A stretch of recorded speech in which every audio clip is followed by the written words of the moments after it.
ଆଜି ଆମେ ଶ୍ରୀମଦ୍ ଭାଗବତର ତୃତୀୟ ସ୍କନ୍ଧରୁ ଗୋଟିଏ ବହୁତ କୌତୂହଳପୂର୍ଣ୍ଣ ଅଂଶ ବିଷୟରେ ଆଲୋଚନା କରିବା। ହଁ, ଏହା ଏକ ପୌରାଣିକ ଗ୍ରନ୍ଥ ସତ, କିନ୍ତୁ ଏଥିରେ ଥିବା କିଛି ଚରିତ୍ର ଆଉ ତାଙ୍କର ନିଷ୍ପତ୍ତି ଆଜି ବି ଆମକୁ ବହୁତ କିଛି ଶିଖେଇପାରେ, ଠିକ୍ ନା? ନିଶ୍ଚିତ ଭାବରେ ଏ କାହାଣୀଗୁଡ଼ିକ ଖାଲି ପୁରାଣ ନୁହେଁ, ଏଗୁଡ଼ିକ ମଣିଷର ମନସ୍ତତ୍ତ୍ୱର ଗୋଟେ ଗଭୀର ବିଶ୍ଳେଷଣ। ଆମେ ଆଜି ଗୋଟେ ନିର୍ଦ୍ଦିଷ୍ଟ ଚରିତ୍ର ଉପରେ ଧ୍ୟାନ ଦେବା, ବିଦୁର। ଆଉ ଆମ ଆଲୋଚନାର ମୂଳ ପ୍ରଶ୍ନ ହେଉଛି, କେଉଁ ପରିସ୍ଥିତିରେ ଜଣେ ଜ୍ଞାନୀ ନ୍ୟାୟପରାୟଣ ଲୋକ ନିଜ ଘର, ପଦ, ପରିବାର ସବୁ କିଛି ଛାଡ଼ିଦେବାକୁ ବାଧ୍ୟ ହୁଏ? କେତେବେଳେ ଗୋଟେ ବ୍ୟବସ୍ଥାରୁ ବାହାରି ଯିବାଟା ହିଁ ଏକମାତ୍ର ଠିକ୍ ନିଷ୍ପତ୍ତି ହୋଇଯାଏ? ଆଉ ଏଇ କାହାଣୀଟି ଏହି ଜଟିଳ ପ୍ରଶ୍ନର ଉତ୍ତର ଖୋଜିବାରେ ଆମକୁ ସାହାଯ୍ୟ କରିବ। କାହାଣୀଟି ଆରମ୍ଭ ହୁଏ ଯେତେବେଳେ ସୌନକ ଆଦି ମୁନି ଋଷିମାନେ ସୂତଙ୍କୁ ଠିକ୍ ଏହି ପ୍ରଶ୍ନଟି ପଚାରୁଛନ୍ତି। ଆଚ୍ଛା। ସେମାନେ ଜାଣିବାକୁ ଚାହୁଁଛନ୍ତି ଯେ ମହାଜ୍ଞାନୀ ବିଦୁର କାହିଁକି ହଠାତ୍ ହସ୍ତିନାପୁର ଛାଡ଼ି ଜଙ୍ଗଲକୁ ଚାଲିଗଲେ। ତେବେ ଏହାର କାରଣ ବୁଝିବା ପାଇଁ ଆମକୁ ଟିକେ ପଛକୁ ଯିବାକୁ ପଡ଼ିବ, ନୁହେଁ କି? ହଁ, କାରଣ କୌଣସି ବଡ଼ ନିଷ୍ପତ୍ତି ହଠାତ୍ ନିଆଯାଏନି। ତା ପଛରେ ବର୍ଷ ବର୍ଷର ଘଟଣା ଥାଏ। ଆଉ ଏଠି ମୂଳ କାରଣ ହେଉଛି ଧୃତରାଷ୍ଟ୍ରଙ୍କ ଶାସନ, ତାଙ୍କର ସେଇ ପୁତ୍ରମୋହ। ତାଙ୍କୁ ଦୁଷ୍ଟ ଶାସକ କହିବା ବୋଧହୁଏ ଠିକ୍ ହେବନି। ନା, ସେ ଜଣେ ଦୁର୍ବଳ ଶାସକ ଥିଲେ। ହଁ, ଏକଦମ୍। ତାଙ୍କ ଦୁର୍ବଳତା ହିଁ ଦୁଷ୍ଟତାକୁ ବଢ଼ିବାକୁ ସୁଯୋଗ ଦେଲା। ଠିକ୍ କଥା। ସେ ନିଜେ ଯାଇ କିଛି ଅନ୍ୟାୟ କରୁନଥିଲେ, କିନ୍ତୁ ଅନ୍ୟାୟକୁ ଚୁପଚାପ ସହିଯାଉଥିଲେ, ତାକୁ ରୋକୁନଥିଲେ। ଆମ ଉତ୍ସରେ ତ ଏହାର ଗୋଟେ ଲମ୍ବା ତାଲିକା ଅଛି। ହଁ, ଆଉ ଏହାର ଆରମ୍ଭ ହେଉଛି ପାଣ୍ଡବମାନଙ୍କ ପିଲାଦିନରୁ। ଧୃତରାଷ୍ଟ୍ର ନିଜ ପିତୃହୀନ ପୁତୁରାମାନଙ୍କୁ ପାଳିଲେ ସତ, କିନ୍ତୁ ତାଙ୍କ ପୁଅ ଦୁର୍ଯ୍ୟୋଧନର ଈର୍ଷ୍ୟାକୁ କେବେ ବି ରୋକିଲେନି। ଆଦୌ ନୁହେଁ। ଆଉ ସେଇଠୁ ହିଁ ଅନ୍ୟାୟର ପରମ୍ପରା ଆରମ୍ଭ ହେଲା। ପ୍ରଥମେ ଭୀମଙ୍କୁ ମାରିବା ପାଇଁ ସେ ବିଷ ଲୋଡୁ ଦେବାର ଚେଷ୍ଟା। ହଁ, ଆଉ ତାପରେ ଏହା ଆହୁରି ଭୟଙ୍କର ରୂପ ନେଲା। ସେ କୁଖ୍ୟାତ ଯତୁଗୃହ ଷଡ଼ଯନ୍ତ୍ର। ଓହୋ, ଲାଖ ଘର। ହଁ, ଲାଖରେ ତିଆରି ଗୋଟେ ମହଲରେ ପାଣ୍ଡବମାନଙ୍କୁ ତାଙ୍କ ମାଙ୍କ ସହିତ ଜୀବନ୍ତ ପୋଡ଼ିଦେବାକୁ ପ୍ଲାନ୍ କରାଯାଇଥିଲା। ଭଗବାନଙ୍କ କୃପାରୁ ସେମାନେ ବଞ୍ଚିଗଲେ, କିନ୍ତୁ ଘଟଣାଗୁଡ଼ିକ ଆହୁରି ଖରାପ ହେବାକୁ ଲାଗିଲା। ଏହି ଘଟଣାକ୍ରମରେ ଗୋଟେ କଥା ଦେଖିବାକୁ ମିଳେ, କେମିତି ଛୋଟ ଛୋଟ ଅନ୍ୟାୟକୁ ସହିଗଲେ ତାହା ବଡ଼ ଅପରାଧରେ ବଦଳିଯାଏ। ଆଉ ତାପର ଘଟଣା ତ ସବୁ ସୀମା ପାର କରିଦେଲା। ଭରା ସଭାରେ ଦ୍ରୌପଦୀଙ୍କ ବସ୍ତ୍ରହରଣ। ଏବଂ ସେତେବେଳେ ବି ଧୃତରାଷ୍ଟ୍ର ସଭାର ସବୁଠୁ ବୟସ୍କ ଲୋକ ହୋଇ ବି ଚୁପ୍ ରହିଲେ। ଆଉ ଏହାପରେ ଆସିଲା ସେ କପଟ ପଶା ଖେଳ। ହଁ, ଯେଉଁଥିରେ ଧର୍ମର ଆଅ ଦେଖେଇ ପାଣ୍ଡବମାନଙ୍କର ରାଜ୍ୟ, ସମ୍ପତ୍ତି, ଏପରିକି ତାଙ୍କର ସ୍ୱାଧୀନତା ବି ଛଡ଼େଇ ନିଆଗଲା। ହଁ, ଠିକ୍। ଆଉ 13 ବର୍ଷର ବନବାସ ପରେ ଯେତେବେଳେ ସେମାନେ ଫେରିଲେ, ସେମାନଙ୍କୁ ତାଙ୍କର ନ୍ୟାଯ୍ୟ ଅଧିକାର ବି ଦିଆଗଲାନି। ଆଦୌ ନୁହେଁ। ଏମିତିକି ଯେତେବେଳେ ଭଗବାନ ଶ୍ରୀକୃଷ୍ଣ ନିଜେ ଶାନ୍ତିଦୂତ ହୋଇ ଆସିଲେ, ଆଉ ମାତ୍ର 5ଟି ଗାଁ ମାଗିଲେ। ହଁ, ସେତେବେଳେ ଦୁର୍ଯ୍ୟୋଧନ ଅହଙ୍କାରରେ କ'ଣ କହିଲା? ଛୁଞ୍ଚି ମୁନାରେ ଯେତିକି ଜାଗା ଲାଗିବ ସେତିକି ବି ଦେବିନି। ଆଉ ଧୃତରାଷ୍ଟ୍ର ଚୁପ୍। ପୁଅର ଏହି ଅହଙ୍କାରକୁ ରୋକିବା ବଦଳରେ ସେ ଏହାକୁ ସମର୍ଥନ କଲେ। ଠିକ୍। ପୁରା ବିଷାକ୍ତ ପରିବେଶରେ ବିଦୁର କ'ଣ କରୁଥିଲେ? ସେ ତ ଧୃତରାଷ୍ଟ୍ରଙ୍କର ମନ୍ତ୍ରୀ ଥିଲେ, ସାନ ଭାଇ ବି ଥିଲେ। ହଁ, ଏଇଟା ବହୁତ ବଡ଼ ପ୍ରଶ୍ନ। ସେ କ'ଣ ଏସବୁ ଦେଖି ଚୁପ୍ ଥିଲେ? ନା, ଆଦୌ ନୁହେଁ। ସେଇଠି ତ ତାଙ୍କର ଚରିତ୍ରର ମହାନତା।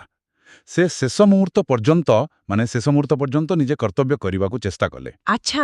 ସେ ଧୃତରାଷ୍ଟ୍ରଙ୍କୁ ଏକାନ୍ତକୁ ଡାକିଲେ ଆଉ ତାଙ୍କୁ ବୁଝାଇବାକୁ ଚେଷ୍ଟା କଲେ। କ'ଣ କହିଲେ ସେ? ସେ ସ୍ପଷ୍ଟ କହିଲେ, ରାଜନ୍, ଯୁଧିଷ୍ଠିର ତୁମର ଅନେକ ଅନ୍ୟାୟ ସହିଛନ୍ତି। ତଥାପି ସମୟ ଅଛି। ତାଙ୍କୁ ତାଙ୍କର ଅଧା ରାଜ୍ୟ ଫେରାଇ ଦିଅ ଆଉ ନିଜ ପିଲାମାନଙ୍କ ସହ ଶାନ୍ତିରେ ରୁହ। ତେବେ ସେ କେବଳ ନୈତିକ ଉପଦେଶ ଦେଉନଥିଲେ, ଏକ ବ୍ୟବହାରିକ ସମାଧାନ ବି ଦେଉଥିଲେ। ହଁ, ତା ସହିତ ଗୋଟେ ରାଜନୈତିକ ସତର୍କବାଣୀ ମଧ୍ୟ। ସେଇଟା କ'ଣ ଥିଲା? ଏଇଟା ବହୁତ ଗୁରୁତ୍ୱପୂର୍ଣ୍ଣ। ସେ ବୁଝେଇଲେ ଯେ ଶ୍ରୀକୃଷ୍ଣ ନିଜେ ପାଣ୍ଡବଙ୍କ ପକ୍ଷରେ ଅଛନ୍ତି। ସେ ଯାଦବମାନଙ୍କର ରାଜା, ସବୁ ରାଜାମାନେ ତାଙ୍କ ପୂଜା କରନ୍ତି। ତାଙ୍କ ସହ ଶତ୍ରୁତା କରିବା ମାନେ ନିଜ କୁଳର ବିନାଶକୁ ଡାକିବା। ସେ କହିଲେ, ଯେଉଁ ଶ୍ରୀକୃଷ୍ଣ ତୁମ ଘରକୁ ଅତିଥି ହୋଇ ଆସିଥିଲେ, ତୁମେ ତାଙ୍କୁ ଅପମାନିତ କରିଛ। ତୁମେ ତୁମ ପୁଅ ଦୁର୍ଯ୍ୟୋଧନ ରୂପରେ ସାକ୍ଷାତ ଦୋଷକୁ ହିଁ ଘରେ ପାଳୁଛ। ତାକୁ ତ୍ୟାଗ କର, ନହେଲେ ସର୍ବନାଶ ନିଶ୍ଚିତ। ଏତେ ସ୍ପଷ୍ଟ, ଏତେ ଯୁକ୍ତିଯୁକ୍ତ ଉପଦେଶ। ଗୋଟେ ସୁସ୍ଥ ପରିବେଶରେ ଏହାକୁ ସମ୍ମାନର ସହ ନିଆଯାଇଥାନ୍ତା। କିନ୍ତୁ ହସ୍ତିନାପୁରର ରାଜସଭା ସେତେବେଳକୁ ଆଉ ସୁସ୍ଥ ନଥିଲା। ତେବେ ଏହାର ପରିଣାମ କ'ଣ ହେଲା? ପରିଣାମ ଭୟଙ୍କର ଥିଲା। ବିଦୁରଙ୍କ ଏ କଥା ଶୁଣି ଦୁର୍ଯ୍ୟୋଧନ ରାଗରେ ପୁରା ନିଆଁବାଣ ହୋଇଗଲା। ଆଚ୍ଛା। ସେଠି ଥିବା କର୍ଣ୍ଣ, ଶକୁନି, ଦୁଃଶାସନ ସମସ୍ତଙ୍କ ସାମ୍ନାରେ ସେ ବିଦୁରଙ୍କୁ ଅପମାନିତ କରିବା ଆରମ୍ଭ କଲା। ତା ଓଠ କ୍ରୋଧରେ ଥରୁଥିଲା ଆଉ ସେ ଚିତ୍କାର କରି କହିଲା, ଏହି କୁଟିଳ ଲୋକକୁ ଏଠିକି କିଏ ଡାକିଲା?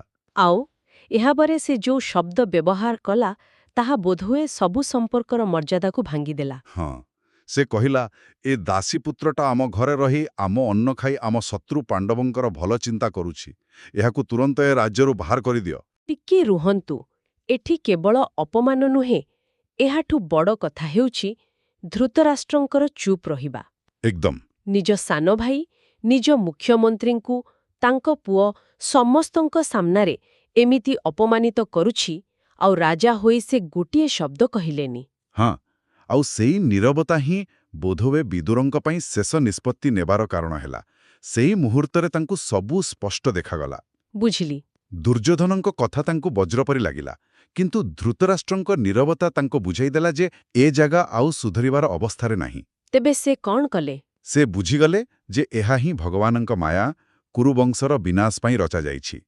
ସେହି ମୁହୂର୍ତ୍ତରେ ସେ ନିଜ ଧନୁକୁ ଦ୍ୱାର ପାଖରେ ରଖିଦେଲେ ଆଉ କୌଣସି ଦ୍ୱିଧା ନ କରି ରାଜମହଲରୁ ବାହାରିଗଲେ। ଆସନ୍ତୁ, ଏ ଦୃଶ୍ୟଟାକୁ ଟିକେ କଳ୍ପନା କରିବା। ଜଣେ ବ୍ୟକ୍ତି ନିଜର ପଦ, ପ୍ରତିଷ୍ଠା, ସମ୍ପତ୍ତି ମାନେ ସବୁକିଛି ଗୋଟିଏ ମୁହୂର୍ତ୍ତରେ। ହଁ, ଗୋଟିଏ ମୁହୂର୍ତ୍ତରେ ଛାଡ଼ି ଦେଉଛି। କିନ୍ତୁ ଏହା ରାଗରେ କରାଯାଇଥିବା କାମ ନୁହେଁ, ଠିକ୍ ନା? ନା, ହାଦୁ ନୁହେଁ। ଏହା ଏକ ଗଭୀର ବୁଝାମଣାର ଆସିଥିବା ନିଷ୍ପତ୍ତି। ଏହା ପଳାୟନ ନଥିଲା, ଏହା ଥିଲା ଏକ ଆଧ୍ୟାତ୍ମିକ ଯାତ୍ରାର ଆରମ୍ଭ। ଆଚ୍ଛା। ସେ ହସ୍ତିନାପୁରର ରାଜନୈତିକ କଳୁଷରୁ ନିଜକୁ ମୁକ୍ତ କରିବାକୁ ବାହାରିଲେ। ତାଙ୍କର ଉଦ୍ଦେଶ୍ୟ ଥିଲା ତୀର୍ଥଯାତ୍ରା କରିବା, ହରିଭକ୍ତମାନଙ୍କର ସଙ୍ଗ ପାଇବା। ଆଉ ନିଜ ମନକୁ ପବିତ୍ର କରିବା। ହଁ, ସେ ଜଣେ ସାଧାରଣ ଅବଧୂତ ବେଶରେ ଅନେକ ପବିତ୍ର ନଦୀ, ପର୍ବତ ଆଉ ତୀର୍ଥସ୍ଥାନ ବୁଲିଲେ। ତେବେ ଏହି ଯାତ୍ରା ତାଙ୍କ ପାଇଁ କ'ଣ ଥିଲା? କ'ଣ ଏହା କେବଳ ଦୂରକୁ ପଳେଇଯିବା ଥିଲା, ନା ନିଜର ପୂର୍ଣ୍ଣ ପରିଚୟ ଛାଡ଼ି ଏକ ନୂଆ ପରିଚୟ ଖୋଜିବା ଥିଲା? ଏହା ନିଶ୍ଚିତ ଭାବରେ ଏକ ନୂଆ ପରିଚୟ ଖୋଜିବା ଥିଲା। ବିଦୁର ମନ୍ତ୍ରୀର ପରିଚୟ ଛାଡ଼ି ସେ କେବଳ ବିଦୁର ହେବାକୁ ଚାହୁଁଥିଲେ। ବୁଝିଲି। ଏହା ତାଙ୍କ ପାଇଁ ଏକ ଆଧ୍ୟାତ୍ମିକ ଡିଟକ୍ସ ପରି ଥିଲା। ଏକଦମ ଠିକ୍ ଶବ୍ଦ। ବହୁ ସମୟ ଭ୍ରମଣ କଲା ପରେ ସେ ପ୍ରଭାସ ତୀର୍ଥରେ ପହଞ୍ଚିଲେ। ଆଉ ସେଠାରେ ହିଁ ସେ ସେହି ଖବର ପାଇଲେ ଯାହାକୁ ରୋକିବା ପାଇଁ ସେ ଏତେ ଚେଷ୍ଟା କରିଥିଲେ। ହଁ, ସେଠାରେ ସେ ଶୁଣିଲେ ଯେ ମହାଭାରତ ଯୁଦ୍ଧ ସରିଯାଇଛି। ଶ୍ରୀକୃଷ୍ଣଙ୍କ ସାହାଯ୍ୟରେ ପାଣ୍ଡବମାନେ ଜିତିଛନ୍ତି। କିନ୍ତୁ କୁରୁବଂଶ ସମ୍ପୂର୍ଣ୍ଣ ଧ୍ୱଂସ ହୋଇଯାଇଛି। ହଁ, ଯେମିତି ବାଉଁଶ ବଣରେ ନିଆଁ ଲାଗିଲେ ପରସ୍ପର ସହ ଘଷି ହୋଇ ସବୁ ଜଳିଯାଏ, ସେମିତି କୌରବମାନେ ନିଜ ନିଜ ଭିତରେ ଲଢ଼ି ନଷ୍ଟ ହୋଇଯାଇଛନ୍ତି। ସେମିତି କୌଣସି ଭାବନା ନଥିଲା। ସେ ନିଜ ପରିବାରର ଏମିତି ବିନାଶ କଥା ଶୁଣି ଦୁଃଖରେ ମୌନ ହୋଇଗଲେ। ଏହା ତାଙ୍କ ପାଇଁ ବିଜୟ ବା ପରାଜୟର ଖବର ନଥିଲା, ଏହା ଏକ ଭୟଙ୍କର ଦୁଃଖଦ ଘଟଣା ଥିଲା। ସେଠାରୁ ସେ ଶାନ୍ତି ପାଇଁ ସରସ୍ୱତୀ ନଦୀ କୂଳକୁ ଗଲେ। ଏବଂ ଏହି ଯାତ୍ରାର ଶେଷ ଭାଗରେ ତାଙ୍କର ଜଣେ ବିଶେଷ ବ୍ୟକ୍ତିଙ୍କ ସହ ଦେଖାହୁଏ, ଯାହା ଏ କାହାଣୀକୁ ଗୋଟେ ନୂଆ ମୋଡ଼ ଦିଏ। ହଁ, ଯମୁନା ନଦୀ କୂଳରେ ସେ ଭଗବାନ ଶ୍ରୀକୃଷ୍ଣଙ୍କର ପରମ ଭକ୍ତ ଆଉ ବନ୍ଧୁ ଉଦ୍ଧବଙ୍କୁ ଦେଖିଲେ। ଓହୋ, ଉଦ୍ଧବ। ହଁ, ଉଦ୍ଧବ, ଯିଏ ଦେବଗୁରୁ ବୃହସ୍ପତିଙ୍କ ଶିଷ୍ୟ ଥିଲେ, ଗୋଟେ ଗଛ ମୂଳରେ ବସି ଗଭୀର ଧ୍ୟାନରେ ଥିଲେ। ଆଉ ବର୍ଷ ବର୍ଷ ପରେ ପରସ୍ପରକୁ ଦେଖି ଦୁହେଁ ଆନନ୍ଦରେ ଭାବବିହ୍ୱଳ ହୋଇଗଲେ। ଦୁହେଁ ଦୁହିଁଙ୍କୁ କୁଣ୍ଢେଇ ପକେଇଲେ। ଏତେ ବର୍ଷର ବିଚ୍ଛେଦ ପରେ ଏହି ସାକ୍ଷାତ, ବିଦୁର ନିଶ୍ଚୟ ବହୁତ କିଛି ଜାଣିବାକୁ ଚାହିଁଥିବେ। ହଁ, ଆଉ ଏଠି ବିଦୁରଙ୍କ ପ୍ରଶ୍ନଗୁଡ଼ିକ ତାଙ୍କ ଚରିତ୍ରର ଗଭୀରତାକୁ ଦେଖାଏ। କେମିତି? ସେ ପ୍ରଥମେ ନିଜ ପରିବାର କଥା ପଚାରିଲେନି। ସେ ପ୍ରଥମେ ଯାଦବ ବଂଶ ବିଷୟରେ ପଚାରିଲେ। ଆଚ୍ଛା। ସେ ପଚାରିଲେ, ପୃଥିବୀର ଭାର କମେଇବା ପାଇଁ ଜନ୍ମ ନେଇଥିବା ପୁରୁଷୋତ୍ତମ ଶ୍ରୀକୃଷ୍ଣ ଓ ବଳରାମ କେମିତି ଅଛନ୍ତି? ତାଙ୍କ ବାପା ମା ବସୁଦେବ ଓ ଦେବକୀ କୁଶଳରେ ଅଛନ୍ତି ତ? ସେ କୃଷ୍ଣଙ୍କ ପୁଅ ପ୍ରଦ୍ୟୁମ୍ନ, ରାଜା ଉଗ୍ରସେନଙ୍କଠାରୁ ଆରମ୍ଭ କରି ସମସ୍ତ ଯାଦବଙ୍କ କୁଶଳ ପଚାରିଲେ। ହଁ, ସମସ୍ତଙ୍କର କଥା। ଆଉ ତାପରେ ପାଣ୍ଡବମାନଙ୍କ ବିଷୟରେ ପଚାରିଲେ। ନିଜ ପୁତୁରାମାନଙ୍କ କଥା? ହଁ, ଯୁଧିଷ୍ଠିର କେମିତି ଧର୍ମ ଅନୁସାରେ ରାଜ୍ୟ ଶାସନ କରୁଛନ୍ତି, ବଳବାନ ଭୀମ, ଯେ ଦୁର୍ଯ୍ୟୋଧନକୁ ମାରି ନିଜ ପ୍ରତିଜ୍ଞା ପୂରଣ କଲା, ସେ କେମିତି ଅଛି? ଗାଣ୍ଡିବଧାରୀ ଅର୍ଜୁନ, ନକୁଳ ସହଦେବ, ସମସ୍ତଙ୍କ କଥା। ହଁ, ଏମିତିକି ସେ କୁନ୍ତୀଙ୍କ ବିଷୟରେ ମଧ୍ୟ ପଚାରିଲେ, ଯେ କେବଳ ନିଜ ପିଲାମାନଙ୍କ ପାଇଁ ଜୀବନସାରା କଷ୍ଟ ସହିଲେ। କିନ୍ତୁ ଏଠି ସବୁଠୁ ଆଶ୍ଚର୍ଯ୍ୟକର କଥା ହେଉଛି, ଏସବୁ ପରେ ସେ ଧୃତରାଷ୍ଟ୍ରଙ୍କ ବିଷୟରେ ପଚାରିଲେ। ହଁ, ଯେଉଁ ଭାଇ ତାଙ୍କୁ ସମସ୍ତଙ୍କ ସାମ୍ନାରେ ଅପମାନିତ ହେବାକୁ ଦେଲେ, ତାଙ୍କ ବିଷୟରେ ବି ସେ ଚିନ୍ତିତ ଥିଲେ। ଏଇଟା ମୋତେ ସବୁଠୁ ଅଧିକ ପ୍ରଭାବିତ କରେ।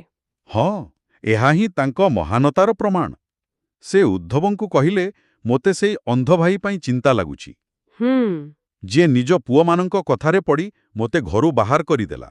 ମୋର ଡର ହେଉଛି ସେ ଏବେ ଘୋର ଅନ୍ଧକାରରେ ପଡ଼ିଯାଇଥିବ। ଦେଖନ୍ତୁ, ଏଠି ଟିକି ବି ରାଗ ନାହିଁ, ଖାଲି କରୁଣା ଅଛି। ଏକଦମ। ତେବେ ଏଥିରୁ ସ୍ପଷ୍ଟ ଜଣାପଡ଼ୁଛି ଯେ ରାଜମହଲ ଛାଡ଼ିବାର ନିଷ୍ପତ୍ତି ପାଇଁ ତାଙ୍କ ମନରେ କୌଣସି ଅନୁତାପ ନଥିଲା। ଆଦୌ ନଥିଲା। ବରଂ ସେ ଏହାକୁ ଶ୍ରୀକୃଷ୍ଣଙ୍କ କୃପା ବୋଲି ମାନୁଥିଲେ। ଆଚ୍ଛା। ହଁ, ସେ କହିଲେ, ଭଗବାନଙ୍କ କୃପାରୁ ହିଁ ମୁଁ ସବୁ ମୋହମାୟା ଛାଡ଼ି ଏହି ବଣରେ ଶାନ୍ତିରେ ବୁଲିପାରୁଛି। ତେବେ ସେ ବୁଝିପାରିଥିଲେ ଯେ ରାଜମହଲ ଛାଡ଼ିବା ତାଙ୍କ ପାଇଁ ଦଣ୍ଡ ନଥିଲା, ବରଂ ଏକ ମୁକ୍ତି ଥିଲା। ହଁ, ଏକ ଏମିତି ବ୍ୟବସ୍ଥା ଆଉ ମୁକ୍ତି ଯେଉଁଠି ଧର୍ମ ଆଉ ନ୍ୟାୟ କୌଣସି ଜାଗା ନଥିଲା। ତେବେ ଯଦି ଆମେ ପୁରା କାହାଣୀଟାକୁ ବଡ଼ ଭାବରେ ଦେଖିବା, ବିଦୁରଙ୍କର ଏହି ନିଷ୍ପତ୍ତି କ'ଣ ଶିଖାଏ? ଏହା ଶିଖାଏ ଯେ ସତ୍ୟ ଆଉ ନିଜ ବିବେକର ସ୍ୱର ଶୁଣିବା ପାଇଁ ବେଳେବେଳେ ବହୁତ ବଡ଼ ତ୍ୟାଗ କରିବାକୁ ପଡ଼େ। ହଁ। ଯେତେବେଳେ ଗୋଟେ ପରିବାର ବା ଗୋଟେ ସଂସ୍ଥା ପୂରାପୂରି ଦୁର୍ନୀତିଗ୍ରସ୍ତ ହୋଇଯାଏ ଆଉ ସୁଧୁରିବାର କୌଣସି ସମ୍ଭାବନା ନଥାଏ, ସେତେବେଳେ ଜଣେ ଜ୍ଞାନୀ ଲୋକ ପାଇଁ ସେଠାରୁ ବାହାରି ଆସିବା ହିଁ ଧର୍ମ ହୋଇଯାଏ। ଠିକ୍, ତାଙ୍କର ତ୍ୟାଗ ଏକ ପରାଜୟ ନଥିଲା, ବରଂ ଧର୍ମର ରକ୍ଷା ପାଇଁ ନିଆଯାଇଥିବା ଗୋଟେ ସାହସିକ ପଦକ୍ଷେପ ଥିଲା। ଠିକ୍ କହିଲେ। ବିଦୁର ଦୁର୍ନୀତିଗ୍ରସ୍ତ ରାଜସଭା ଛାଡ଼ି ଆଧ୍ୟାତ୍ମିକ ଶାନ୍ତି ଖୋଜିବାକୁ ଚାଲିଗଲେ। ଏହି କାହାଣୀ ଆମ ପାଇଁ ଏକ ଚିରନ୍ତନ ଦ୍ୱନ୍ଦ୍ୱ ଉପରେ ଚିନ୍ତା କରିବାକୁ ସୁଯୋଗ ଦେଉଛି। ହଁ, ଆଉ ସେ ପ୍ରଶ୍ନଟି ହେଉଛି କେଉଁ ପରିସ୍ଥିତିରେ ଗୋଟେ ଖରାପ ବ୍ୟବସ୍ଥା ଭିତରେ ରହି ତାକୁ ସୁଧାରିବା ପାଇଁ ଲଢ଼ିବା ଉଚିତ, ଆଉ କେତେବେଳେ ସେହି ବ୍ୟବସ୍ଥାରୁ ସମ୍ପୂର୍ଣ୍ଣ ଭାବେ ବାହାରି ଆସି ନିଜ ସତ୍ୟକୁ ବଞ୍ଚେଇ ରଖିବା ହିଁ ସବୁଠାରୁ ବୁଦ୍ଧିମାନର କାମ ହୋଇଥାଏ।